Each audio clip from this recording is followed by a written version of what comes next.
So on a scale of 1 to 10, how concerned are you about the negotiations between the Leafs and Marner?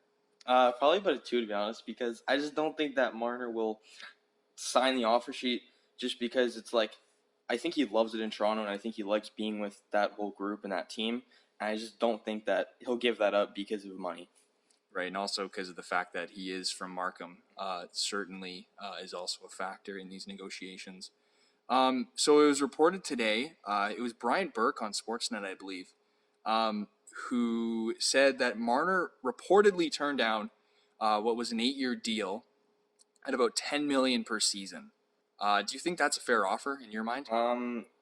I think it is a fair offer for him, but I just think that like paying a winger like double digits money like doesn't really is gonna not gonna really work out for them, especially because of their cap situation. They'll have to re-sign, you know, Matthews, Marner, and Nylander in a few years, and to like that going against the cap and them trying to find defensemen, and it's just like I just don't know if a whole $10 million contract is gonna work for them. And well, related to that, it's all reports suggest that Marner. This has been talked about for a while. Marner's looking for, like you mentioned earlier, Matthews, a similar contract to his. And Matthews, his deal was 5 years, at just a shade over 11 per season. So in your mind, is Marner equal in value to Matthews? No, I think that there's a huge difference between a franchise center and a winger. You know, you saw it in Chicago. You know, Patrick Kane being paid, what was it? Double digit money. It was over 10, 10.5. Yeah, well, they're actually given the same contract. Same contract.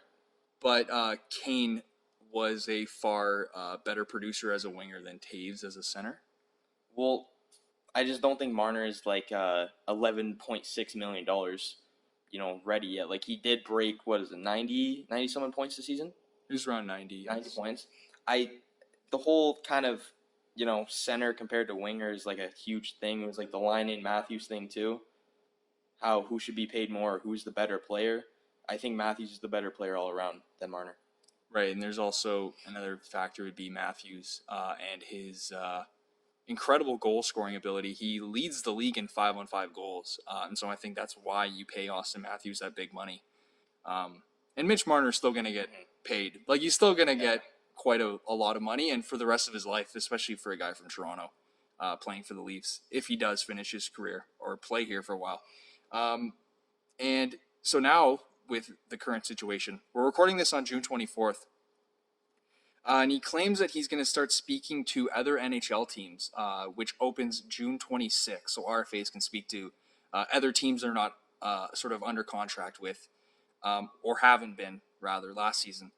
So can you envision a team actually going through with an offer sheet? And if so, would Marner even sign one? I don't think a team would. If a team did approach him with an offer sheet, I feel like he would turn it down. And I feel like this is all a thing with his agent trying to get him the most money he can. And I don't think that Marner wants to leave Toronto because of the whole system they have there, and they're very close to a Stanley Cup. And if you go to a team that is like low in cap and going to give up 4 first-round picks for him, that's going to be like a team like maybe Ottawa, who's not really close to a cup at all, who will follow bottom of the standings every year, might get a top 4 pick for the Leafs every season, which wouldn't be a whole, good if you're going to sign this huge player to like a $15 million deal, and then you don't have anyone else to surround him in good players because no one really wants to go there. Right, and then also the fact that offer sheets are just not very common in the NHL. The last one was Ryan O'Reilly. He signed one with the Flames. I think before that would have been Shea Weber with the Flyers. And final question. I guess you've been kind of hinting at this with your answers, but I'll ask you anyways. Do you think Mitch Marner will be a Toronto Maple Leaf next season? I think he will. I don't think that he'll sign anywhere else or be traded. I think Dubas knows what he's doing. He's a very smart young kid, and I think the Leafs. So how do you think it'll play out in the end? Do you have any idea? Do you think he'll miss any time during the regular season? I don't think he'll miss any time. I think it'll come to him that he won't get his money, and that really didn't come to Nylander until December 1st or November 1st or whatever day it was. And I just think it'll come to him sooner or later than that he won't get his $11 million, $10 million, and I think he will settle for less than 10. Where do you project that? Where do you think it'll end up with in terms of salary and years? I think it'll be 4 years, around like 9.5. So you think it's going to be a bridge deal at this Yeah. point? That is perhaps maybe the only way they're going to resolve this. Well, thanks for doing this.